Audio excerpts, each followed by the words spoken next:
Hi, BookTube. It's Gina.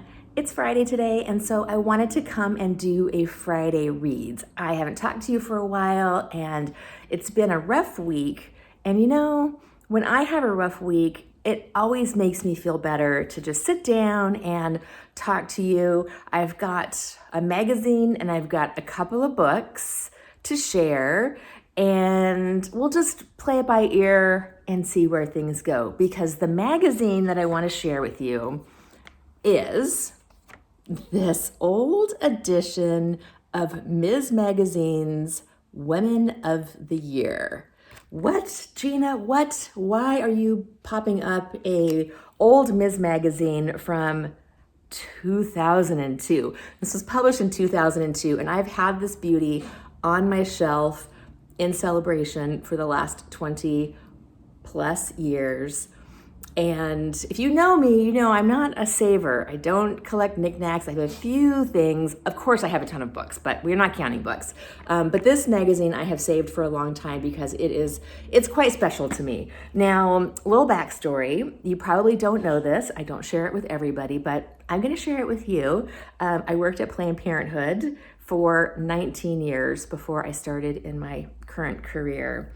And I have very fond memories. It was a wonderful experience for me. It shaped so much of my adult life.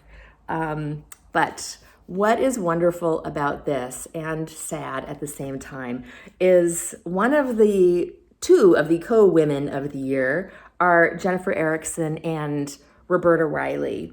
And Roberta Riley was the attorney at Planned Parenthood at the time that I was working there. And she is the attorney that argued the Jennifer Erickson v. Bartels case to the Supreme Court that made contraception a women's right. What a novel idea.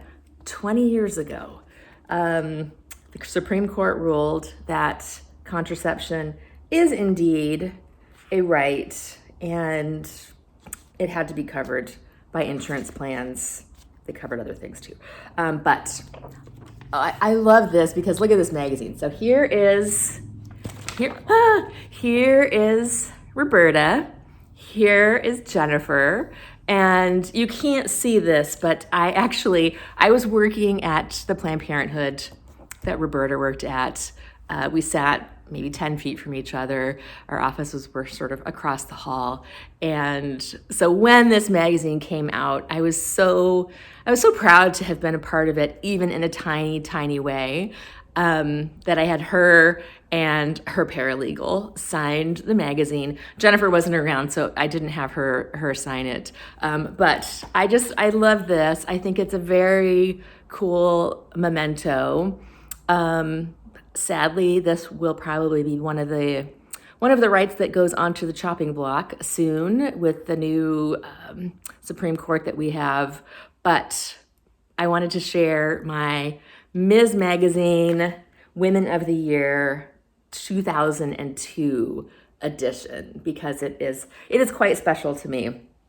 And then next, let's talk about some books, because that's really, really what we're here for, right?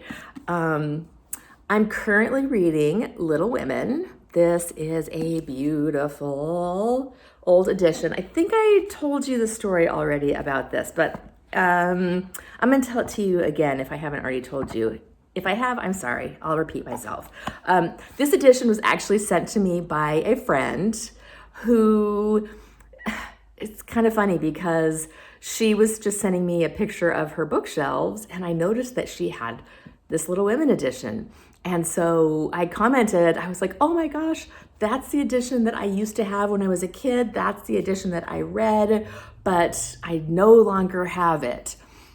And lo and behold, a couple weeks later, this book showed up in the mail and she sent it to me. Isn't that just wonderful? She sent this book to me and it's just gorgeous. It's got these wonderful illustrations, and here's another one of the illustrations, and I've just been really enjoying having this copy on my shelf.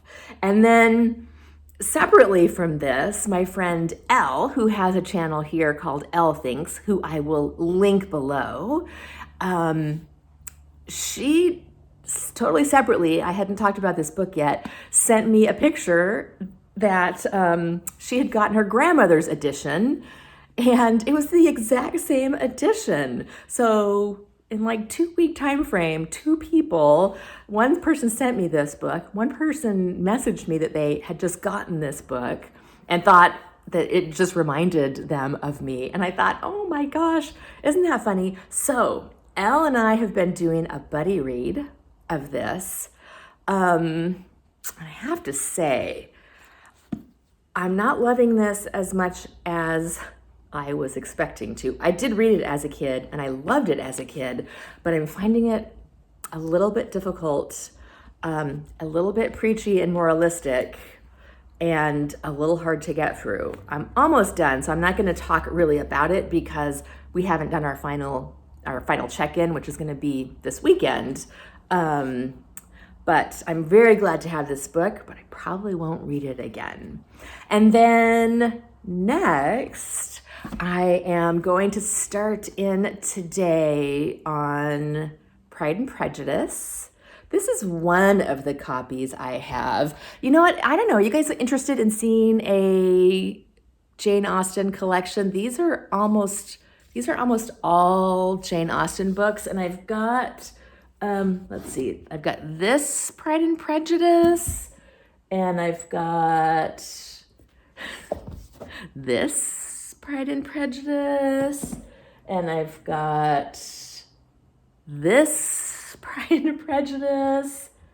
I have a lot of multiple editions, so I think I might do a shelf tour just of my Jane Austen collection for Jane Austen July.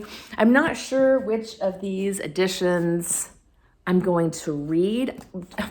Who am I kidding? I will probably read it on my Kindle because that's almost always what I reach for nowadays. I love having my collection, but I also really enjoy reading on my Kindle, especially when, like, the books that I have, these are hard to read. I do want to, regardless of what edition though I read, I do want to sort of follow along with this edition that's got all of the ephemera included. I haven't even, look at this one. This is a little letter. I haven't even opened it yet. So I should read this edition. What do you guys think? I think I should read this edition at least during the day, and then maybe supplement it with reading a little bit on my Kindle at night in bed, because that's what I really like to do when I'm cuddling in at night. I want to read. I want my Kindle. I want it to be dark, and I just want to kind of cuddle in. So I think maybe I should read this edition. All right. What else? I am going to enjoy the 3-day weekend this weekend. I do have Monday off. Does anybody else think it's a little bit ironic that we are celebrating Independence Day on Monday? But I'm going to enjoy my day off and hopefully get some reading done. I'm not sure that the weather is going to be nice here. Honestly, where I live, it almost always rains on the 4th of July. Very often is not beautiful weather, so we'll see. My deck, I love to sit outside. I would love to barbecue, but my deck is trashed. It's 30 years old. It's got holes in it. So we can't really have people over. So I probably won't be doing anything for the actual 4th of July. But I am going to spend some time with my sisters and my family this weekend. That always cheers me up and makes me happy. So yeah, what are you doing this weekend? Anything fun going on? I'd love to hear from you, and I hope that you've got some fun plans for the weekend. Talk to you later.